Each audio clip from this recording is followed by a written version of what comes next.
नमस्कार दोस्तों, एवरीथिंग अभिषेक YouTube channel पे मैं अभिषेक आप सभी का स्वागत करता हूं। आपके स्क्रीन पे आपका अपना फेवरेट वेबसाइट एवरीथिंग अभिषेक .blogspot.com शो हो रहा है। इस वेबसाइट पर अभी आपको एक करंट अफेयर, दो करंट अफेयर्स हमने अपडेट किया है और इससे पहले कई सारे जानकारी हमने इस वेबसाइट पर अपडेट किया है। तो अगर आप इस वेबसाइट को अभी तक विजिट नहीं किए हैं तो प्लीज विजिट करिए और देखिए कि आपके लिए यहाँ पर क्या-क्या उपलब्ध है।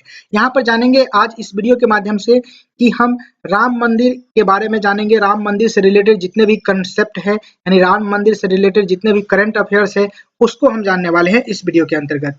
आइए देखते हैं कि क्या-क्या कंसेप्ट हमने इस वेबसाइट पर अपलोड किया है। इसकी विस्तृत जानकारी इसमें हम शॉर्ट फॉर्म में देखेंगे, जो मेन फोकस, मेन पॉइंट हो गए इसको देखेंगे और इसकी जो विस्तृत जानकारी है आपको वेबसाइट पर उपलब्ध है, वहां जाकर के आप निश्चित रूप से पढ़ सकते हैं फुल्ली जानकारी। आगे देखेंगे तो ये आपका स्क्रीन है और यहाँ पर देख सकते हैं ये राम लल्ला का मूर्ति है। तो इसी प्रकार से इनका राम लल्ला का मूर्ति कौन निर्माण किया है, कहाँ से बना है, कौन से पत्थर से बना है और राम मंदिर का निर्माण जो किस पत्थर से किया जा रहा है, तो ये सारी जानकारी आपको इस आर्टिकल में मिल जाएंगे और इस वीडियो के माध्यम से मैं आपको शॉर्ट जानकारी देने की कोशिश करूंगा। आइए बढ़ते हैं आगे।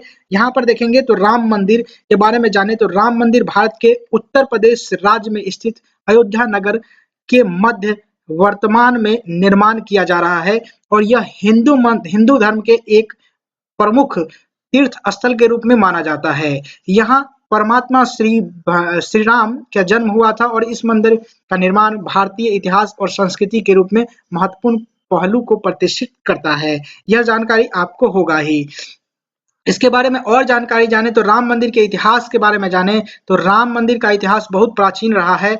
यह जो देखे कि मंदिर के स्थान पर 16वीं शताब्दी में मुगल बादशाह बाबर के सेनापति मीर बाकी ने बाबरी मस्जिद का निर्माण कराया था। तो ध्यान रखेंगे, जो बाबरी मस्जिद का निर्माण हुआ था राम लल्ला के जो स्थान है वहां पर, वह 16वीं शताब्दी में मुगल बादशाह के सेनापति बाकी ने बाबरी मस्जिद का निर्माण कराया था। ध्यान रखेंगे और यह जो है कि एक प्रकार का पुरातात्विक मंदिर का भी स्थान लेगा, तो इसको ध्यान रखेंगे। और यह आक्रमणकारी शासन ने के द्वारा जो है कि इस मंदिर को नष्ट कर दिया गया था। पहले यहाँ पर राम मंदिर था, उसको जो है कि मतलब जो है कि आक्रमणकारी कौन थे, तो बाबर के जो बाबरी मस्जिद निर्माण किए थे वह बाबर के द्वारा जो है कि बाबर मुगल बादशाह थे, उनके द्वारा इस मंदिर को नष्ट कर दिया गया और उसके बाद जो है कि बाबरी मस्जिद का निर्माण किया गया था।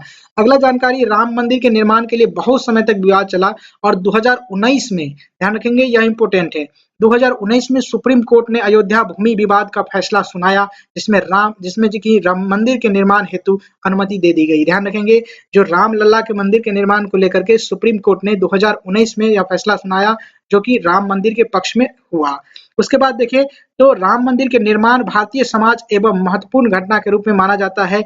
यह न केवल धार्मिक महत्व का प्रतीक है बल्कि यह समर्थन एवं एकता का भी प्रतीक इसे माना गया है। इसका निर्माण बहुत से समाज के लोगों की भावनाओं का प्रतिष्ठान भी करता है और एक नया संवेदनशीलता का संदेश भी देता है। इसको ध्यान रखेंगे। उसके बाद आप जाने तो यहाँ से राम मंदिर के निर्माण के बारे में बड़े धार्मिक और सामाजिक आयाम से जुड़ा हुआ है और इसमें जो है कि निर्माण में लोगों की विभिन्न धार्मिक, सांस्कृतिक और राजनीतिक भावनाओं को भी साझेदारी करके देखी जा रही है। इसको भी आप ध्यान रखेंगे। आगे बढ़ेंगे तो और जानकारी आपको देखने को मिलेगा, जिसमें आप जानेंगे यहाँ से कि अयोध्या राम मंदिर का स्थान। अयोध्या राम मंदिर का स्थान उत्तर प्रदेश के अयोध्या में है, ये सभी लोगों को पता ही है। और देखेंगे यह जो जमीन है यह 2.77 एकड़ विवादित भूमि पर स्थित है। तो ध्यान रखेंगे 2.77 एकड़ विवादित जो भूमि था, जिस पर सुप्रीम कोर्ट ने जो राम जन्मभूमि जन्म स्थान को लेकर के स्वीकार किया था और इन्हीं को जो है कि पक्ष में जो है कि फैसला सुनाया था। यह जो जमीन की जो रकबा है यहाँ पर 2.77 एकड़ है। अयोध्या हवाई अड्डा सुविधाजनक जो है कि सुविधाजनक हवाई यात्रा प्रदान करता है, यानी हवाई अड्डा भी यहाँ पर बनाया गया है और यह है कि सड़क रेल मार्ग को अच्छी तरीके से वहाँ मंदिर के साथ जोड़ा गया है। उसके बाद जब देखते हैं आगे तो राम मंदिर, अयोध्या का जो राम मंदिर है इसके प्रतिष्ठा समारोह के बारे में जाने तो इसका जो प्रतिष्ठा समारोह था 22 जनवरी 2024 को था। तो ध्यान रखेंगे 22 जनवरी 2024 को इसका जो है कि प्रतिष्ठा किया गया था। उसके बाद जाने तो अयोध्या के क्षेत्र का जो है कि राम मंदिर के बारे में जाने तो यह जो है कि लगभग 54,700 वर्ग फीट में फैला हुआ राम मंदिर है। यह कितने वर्ग फीट में फैला हुआ है तो 54,700 वर्ग फीट में यह इसका जो है कि क्षेत्रफल फैला हुआ है और यह जो लगभग जमीन है पूरा 2.77 एकड़ में फैला हुआ है। विशाल राम मंदिर जो है कि जाने तो परिसर में भीतरी लगभग कि 70 एकड़ में फैला हुआ है। भीतर का जो मेन फोकस एरिया है, मंदिर वाला एरिया है, वो 70 एकड़ में फैला हुआ है। इसको ध्यान रखेंगे। उसके बाद देखें तो सावधानी पूर्वक डिजाइन किया गया है। इसको इस तरीके से डिजाइन किया गया है कि लगभग 10 लाख भक्तों एक साथ इसमें समायोजित कक्ष में एक बार दर्शन कर सकते हैं 10 लाख भक्त एवं भव्य तरीके से इन्हें अपने आगंतुकों के लिए एवं उपासकों के लिए आध्यात्मिक एवं शांत वातावरण का भी सुनिश्चित किया गया है, अनुभव प्रदान किया गया है।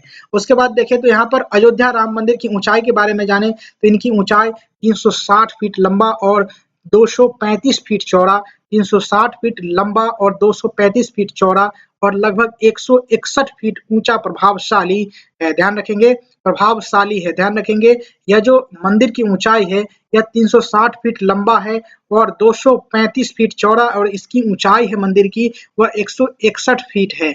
इसको ध्यान रखेंगे। यह पुरानी शहर के मौजूदा संरचना की ऊंचाई से वह 3 गुना अधिक है, तो इसको भी ध्यान रखेंगे। इस संरचना में 5 गुंबद है जिसमें कि एक गर्भगृह है। गर्भगृह के साथ एक टावर भी शामिल है जो कि रामलला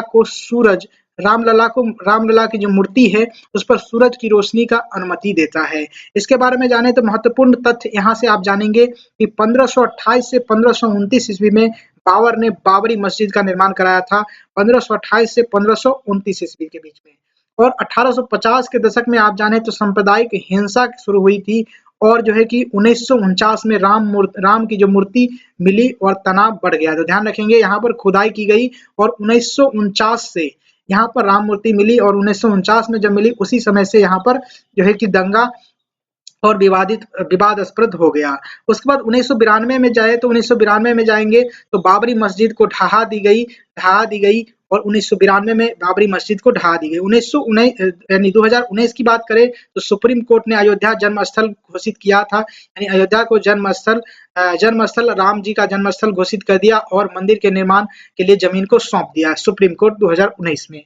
2020 में प्रधानमंत्री नरेंद्र मोदी ने भूमि पूजन किया और इसकी आधारशिला रखी। और 2023 और 24 की बात करें तो 2023-24 में अयोध्या राम मंदिर के अभिषेक समारोह 22 जनवरी 2024 को निर्धारित किया गया, जिसमें कि आप जानेंगे तो प्रधानमंत्री नरेंद्र मोदी, यूपी के जो मुख्यमंत्री है आदित्यनाथ योगी जी और आरएसएस के प्रमुख मोहन भागवत इस कार्यक्रम में जो है कि संबोधित किए और इस कार्यक्रम में रहे।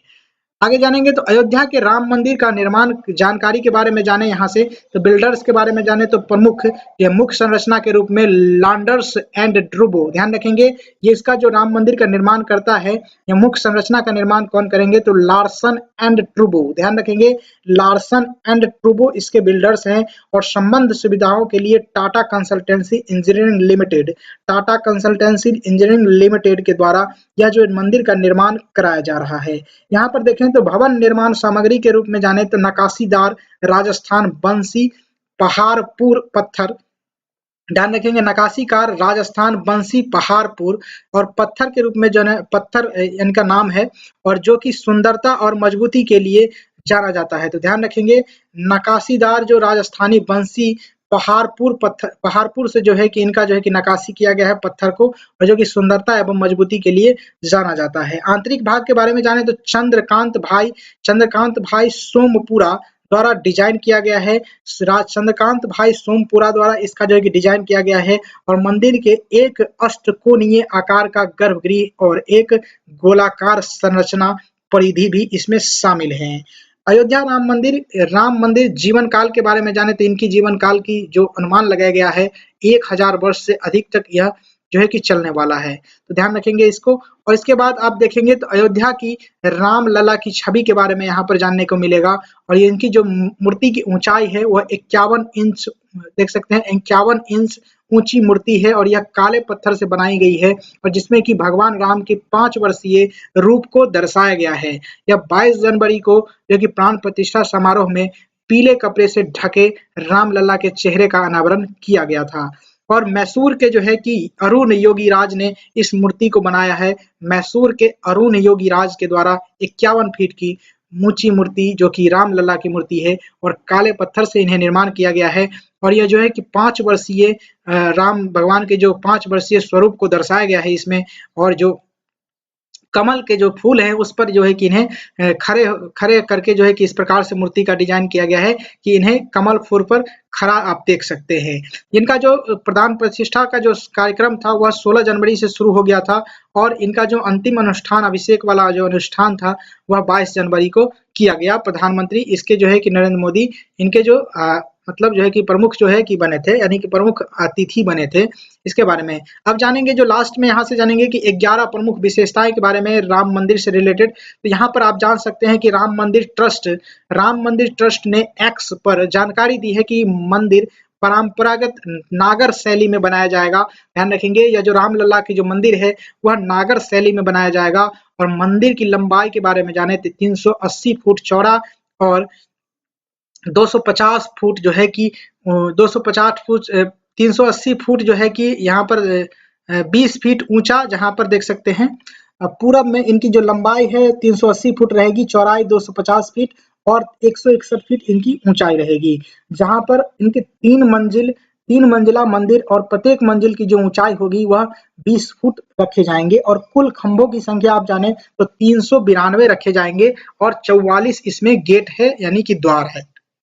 आगे देखेंगे तो नेक्स्ट है आपके स्क्रीन पे, तो यहाँ से जान सकते हैं कि राम मंदिर ट्रस्ट के मुताबिक मुख्य गर्भगृह के प्रभु श्री राम बाल रूप के, यानी कि श्री राम के बाल रूप श्री राम लल्ला का जो है सरकार का विग्रह किया जाएगा और यह प्रथम तल पर श्री राम दरबार बनाया जाएगा। तो ध्यान रखेंगे, श्री राम जो ट्रस्ट है वहां पर मंदिर का जो ट्रस्ट है उसके मुताबिक जाने के मुख्य गर्भगृह में श्री राम की जो प्रतिमा है उसका बाल रूप का प्रतिस्थापन किया जाएगा और उसके बाद जो है कि उसके नीचे जो श्री राम का दरबार बनाया जाएगा। मंदिर में पूर्व दिशा में 32 सीढ़ियां चढ़कर सिंह द्वार से प्रवेश किया जा सकेगा, यानी मंदिर में प्रवेश करने का जो द्वार होगा उसे सिंह द्वार नाम दिया गया है, जिसकी सीढ़ियों की संख्या 32 रहेगी।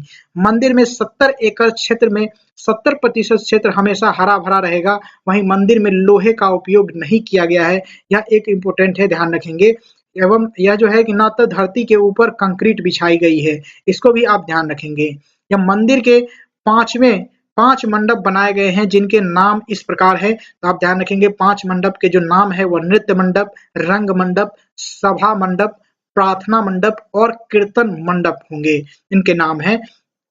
उसके बाद जब देखते हैं 5वें नंबर पे जो फैक्ट है मंदिर से रिलेटेड कि मंदिर में खंभे व दीवारों में देवी देवता एवं देवगणों की मूर्तियां उखेड़ी गई है, यानी कि बनाया गया है उसमें, और मंदिरों की खूबसूरती को बढ़ा देती है यह सभी जो है कि कलाकृतियां।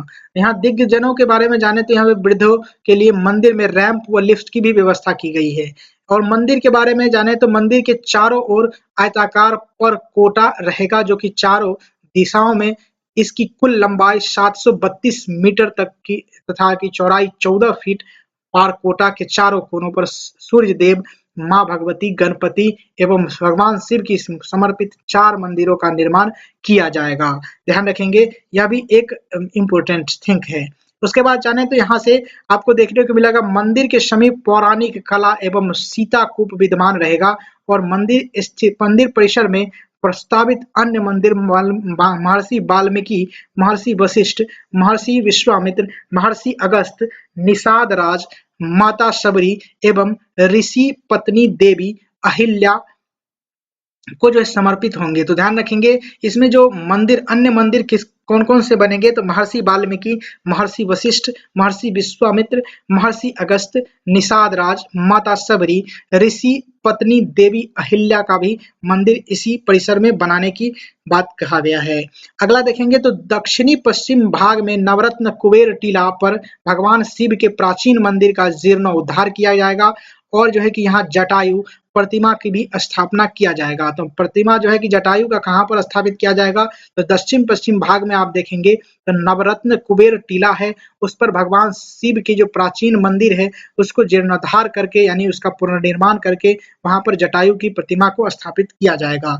उसके बाद मंदिर के नीचे 14 मीटर मोटी रोलर कंपाउंड कंक्रीट RCC बिछाई गई है, इसे कृत्रिम चट्टान का रूप दिया जाएगा और जो है कि मंदिर को धरती के नमी से बचाने के लिए 21 फीट ऊंची प्लिंथ ग्रेनाइट के बनाई गई पत्थर मंदिर परिसर को स्वतंत्र रूप से sewer cement plant, water treatment plant अग्निशमन के लिए जल व्यवस्था का स्वतंत्र पावर स्टेशन के रूप में निर्माण किया जाएगा। तो ध्यान रखेंगे, यह भी एक इम्पोर्टेंट है ताकि बाहरी जो संसाधन है उस पर न्यूनतम से न्यूनतम निर्भरता रहे। अगला आपका देखेंगे तो 10वां नंबर पॉइंट है कि 25,000 क्षमता वाले एक दर्शनार्थी सुविधा केंद्र का निर्माण किया जाएगा, जहां पर दर्शनार्थी का सामान रखने के लिए लॉकर एवं चिकित्सा सुविधा उपलब्ध रहेगी। और यहाँ पर देखिए तो मंदिर परिसर में स्नानघर जो है कि शौचालय, basin, wash basin, open tops आदि की भी सुविधा रहेगी। और मंदिर के निर्माण पूर्णतः भारतीय परंपरा अनुसार व स्वदेशी तकनीकों से किया जाएगा और पर्यावरण जल संरक्षण पर विशेष रूप से ध्यान देकर के इसका निर्माण किया जा रहा है। ये था आपका आखिरी फैक्ट राम मंदिर से रिलेटेड। और इनसे जुड़ी और जानकारी आप चाहते हैं तो मेरे वेबसाइट पे विजिट करिए और पूर्णतः आप इस आर्टिकल को पढ़ सकते हैं अच्छे तरीके से। फिलहाल इस वीडियो में बस इतना ही। Thank you for watching this video. जय हिंद, वंदे मातरम।